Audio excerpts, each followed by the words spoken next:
Hi.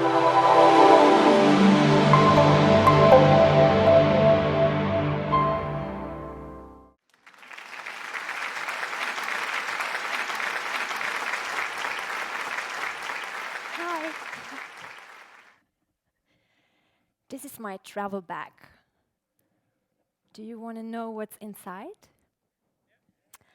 So if you're curious, show me with this sign. If you're very curious, show me like this. Great. It's great to know that you connected with me right now. Let's put the bag for a moment on the side. And before I tell you a bit who I am, I would like to ask a question to you guys. Who are you? What makes you who you are? And maybe can you relate to these words like education, social status, freedom of speech? Well, let's take a moment and have a look at this video here.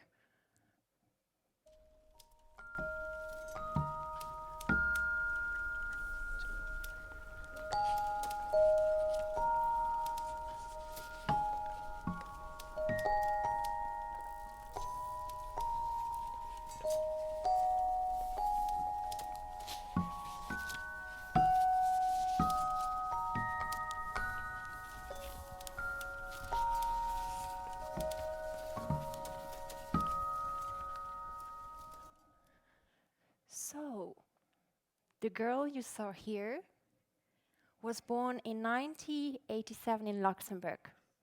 This video was shot during a camping holiday in south of France. This young girl here is a young child that I called privileged because she had access to school, she was raised in a safe environment, she was able to go to take dance classes, she received a lot of support and love from home. And this is not something every child on this planet has access to. This young girl here her name is Jill. And Jill was given one big chance. Due to her privileges, she was able to become an artist and make this her profession. She was given a chance and she took it.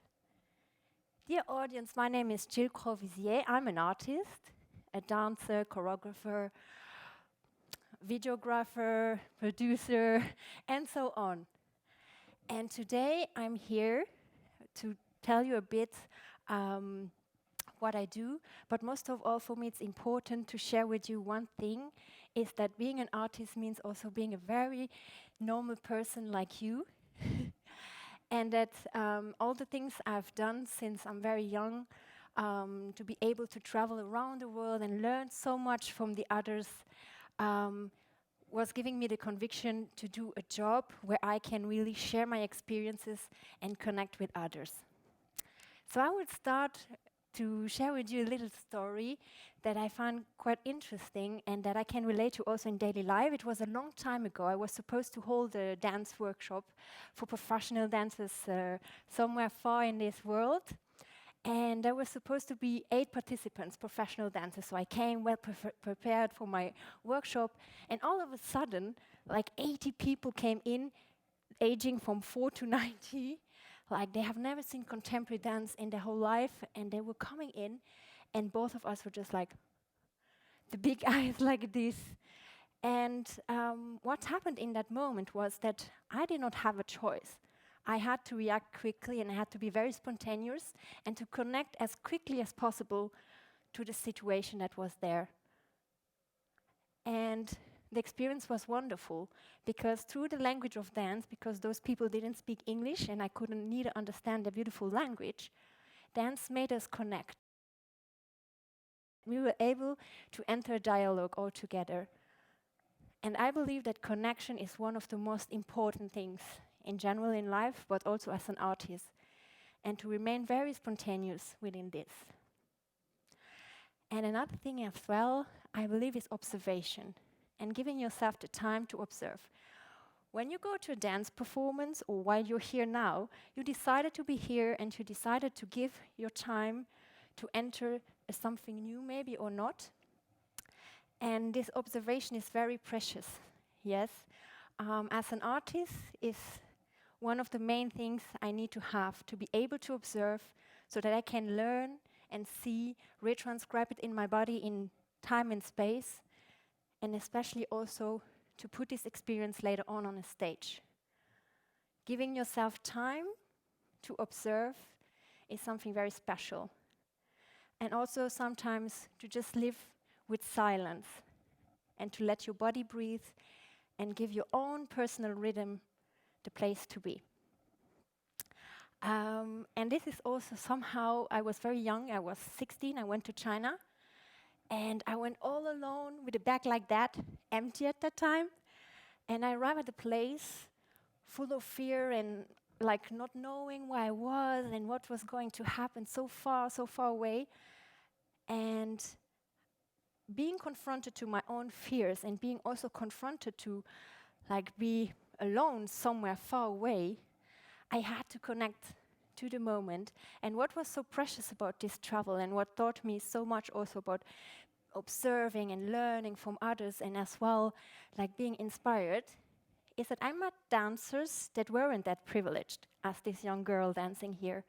They came from different places in the world, and they really were fighting so hard to achieve something in their life. And I found this so beautiful that this was so common, yes, and the dance was present. And I decided from that moment on to become a professional dancer. What is also super interesting is that you learn to explore your capacities, especially also now during this period of a pandemic. We feel like we need to explore new ways and new things. We're all the time confronted to something unexpected. And that's something I've learned from a very young age. I don't know what's happening in 1 month. I don't know what's happening in 2 years. But it's about like going also with the flow and also trying new things out and to see that there are endless possibilities to express yourself and endless stories to tell as well. There is also this thing about when you're able to travel and to see all these beautiful things and as well like to connect to different cultures and people, you get this feeling that you really need to give something back, to exchange and to bring something back home. And that's something that I try with my choreographies as well, because I don't think that everyone is able to travel that much or everyone is able to go to a theater, because again, it's a huge privilege.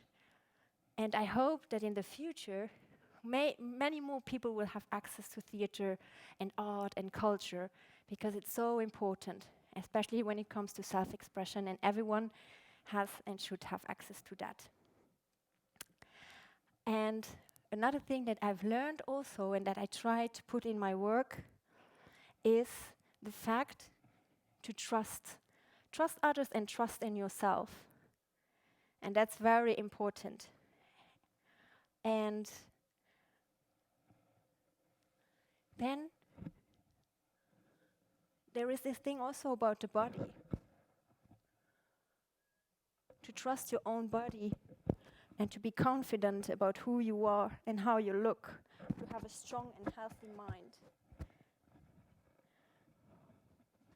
As you can see, I slowly start to transform.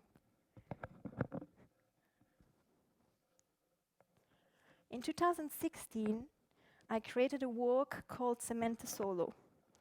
It was a work that talked about separation.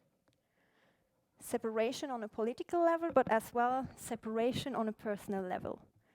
I do believe that we humans hold our responsibility in our hands.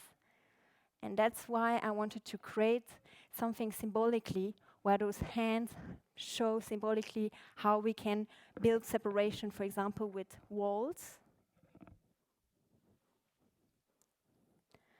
I'm going to take off my pants now.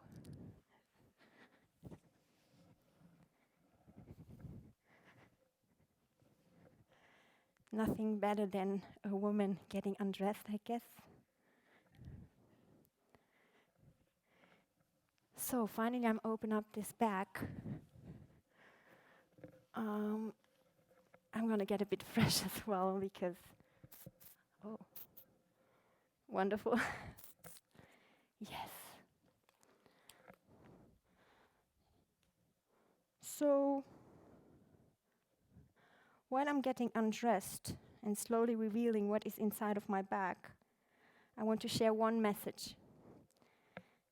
Is that what moves us makes us the mover we are. And when I talk about us, I mean everyone. So everyone should have access to express themselves. And I believe that every story is worth being put on a stage. I'll be back in a second.